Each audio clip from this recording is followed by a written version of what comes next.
people are curious as to why Tamanna is doing so many item songs, taking a lesson out of the Katrina Kaif playbook and leaning into what people want to see in her. She's tried to do like the nice roles, the character driven roles, but that's just not going to give her that amount of success that she can easily get from playing into the stereotype of what people have already boxed her as.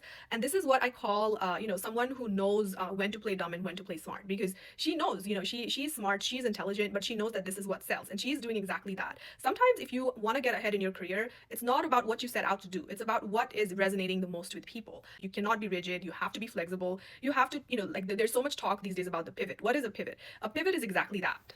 A pivot is giving people exactly what they want and choosing the path with the least amount of resistance to get ahead in life. And there's no shame in that. Like, you can absolutely go ahead and do what you got to do to be successful. And another one example of this is also Imran Hashmi, because I know that we all think that he's this like kissing hero, but it didn't start out that way. Nobody goes into the industry and thinks that, oh, I'm going to be known for kissing.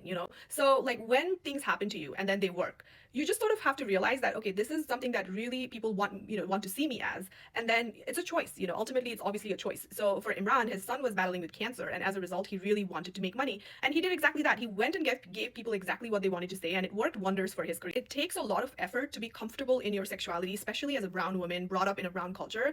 And we have seen examples of people just who cannot embrace that, or who do not want to embrace that. And also because some people don't need to do that. They're not that hungry for success. They don't have to try so hard because they're born with silver spoons. So they don't try that hard and they don't tap into that side of themselves. But outsiders like Tamanna, like Katrina Kaif, they don't really have a choice in this matter, because once you're stereotyped and once people want to see a certain version of you, you're not going to get a lot of diverse work. And even if you do diverse work, you're not going to get accepted or loved for that. So right now what Tamanna is doing is, like, she's in her 30s, she wants to get married, settle down, and she is trying to make good money right now when she still can. Sometimes it's just a really good financial choice to pivot and to think outside of the box, to be flexible, and to give people exactly what they want.